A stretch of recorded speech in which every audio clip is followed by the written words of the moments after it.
Photoemission peaks have an underlying line shape. However, measured spectra have line shapes that depend on the underlying line shape of the photoemission peak, but also on the acquisition conditions. In this example, we have 4 spectra that were all measured from the same sample using the same pass energy. The difference between these data are the size of a selected area aperture. If we use a full slot aperture, then the full width half maximum is about 2 eV. However, if we use a 15 micron aperture, which is significantly narrower than the slot aperture, then the full width half maximum is 0.8. So despite having a common underlying line shape, we need to understand how an instrument is changing the shape of the peaks so that we can do a proper analysis in terms of chemical state that is due to the sample and not due to artifacts of the measurement process itself.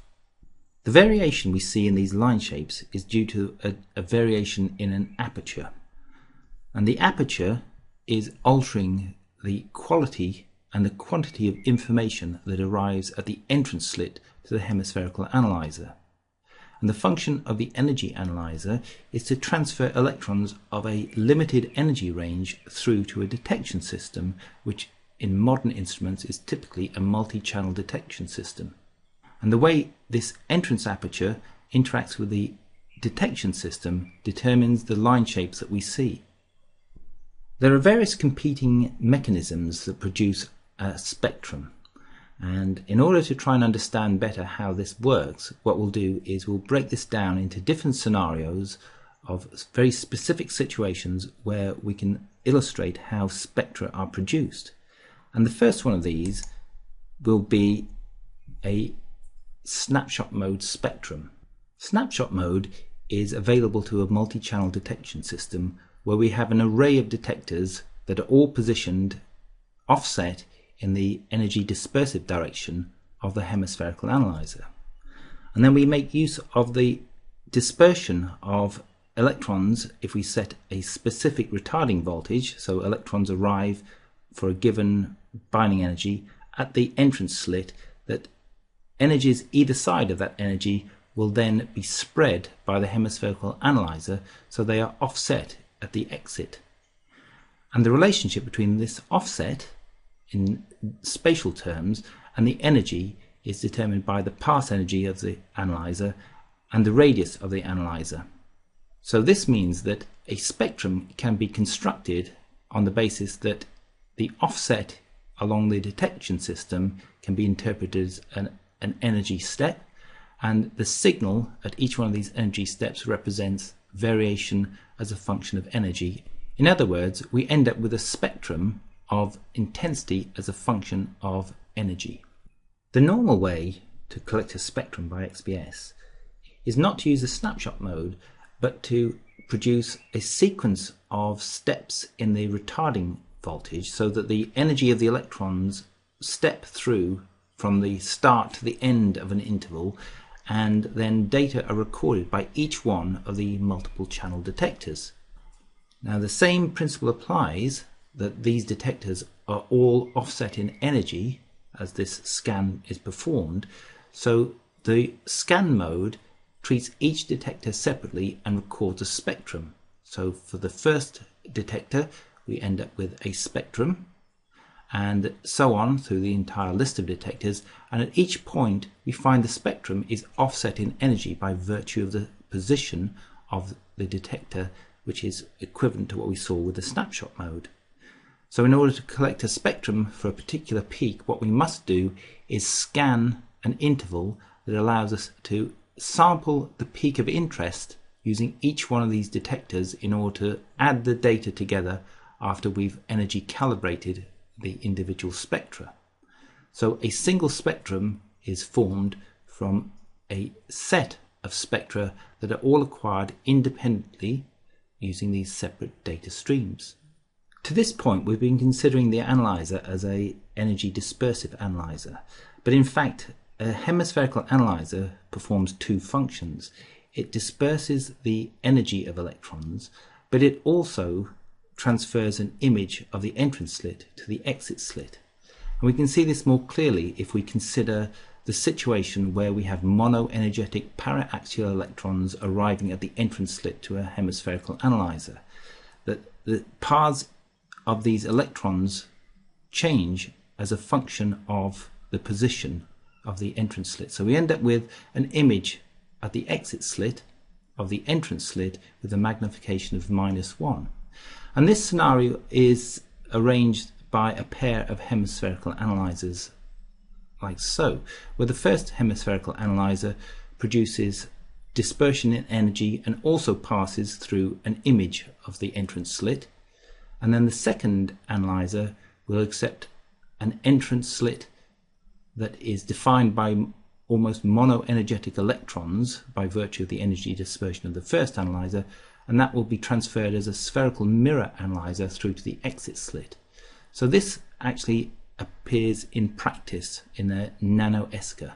And the reason that we need to consider the spherical mirror property of this hemispherical analyzer is that this is what is influencing the energy resolution of the spectra that we acquire from a single hemispherical analyzer.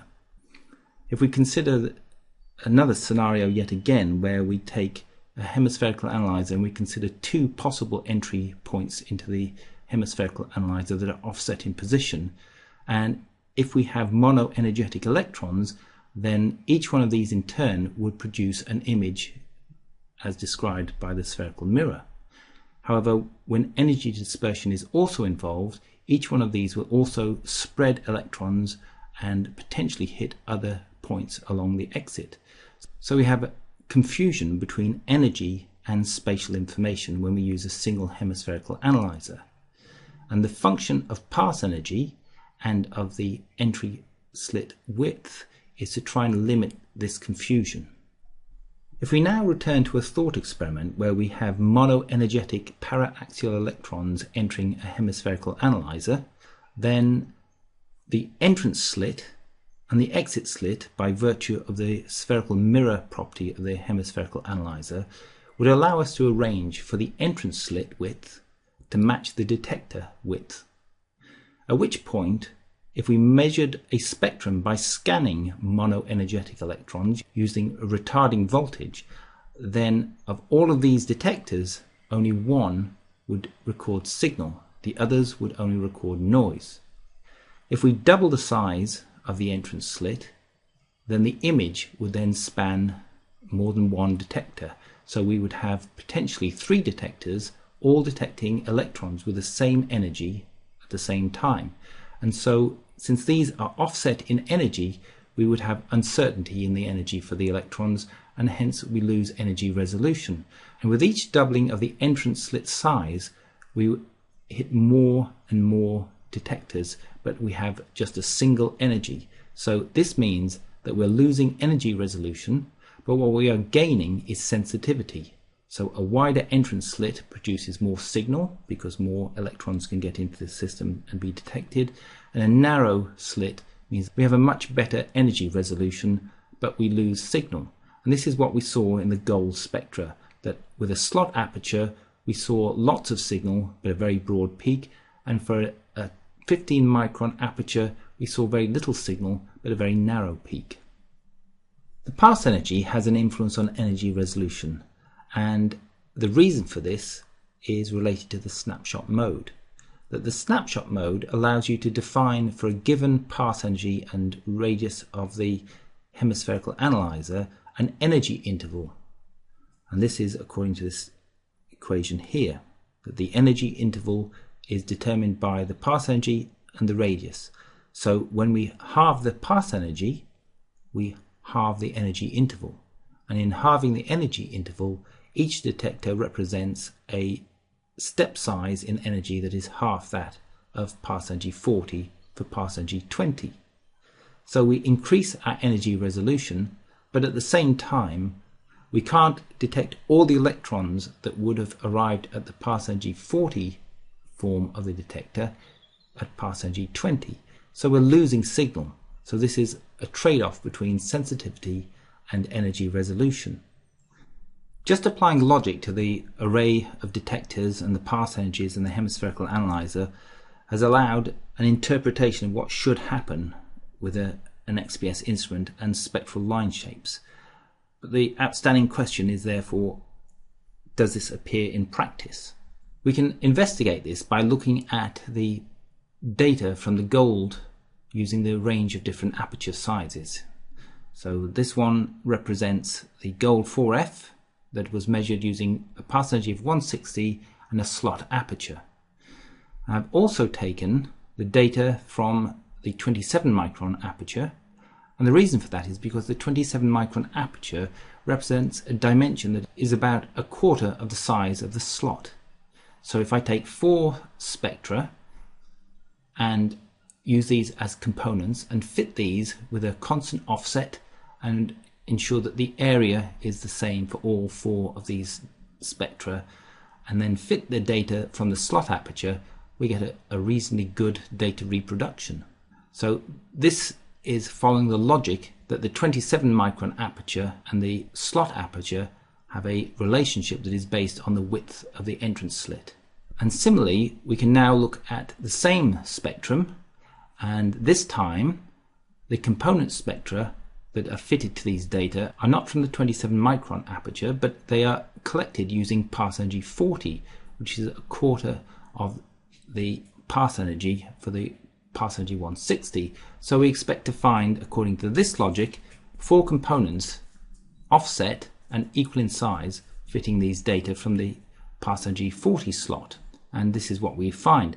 There is a difference between what we see here and the 27 micron aperture, is that the fit at the edges of the peaks is not so good, but the reproduction of the peak maximum is the same. So there's clearly a difference to some extent between the data that is collected using pass energy 40 and simply reducing the slot size.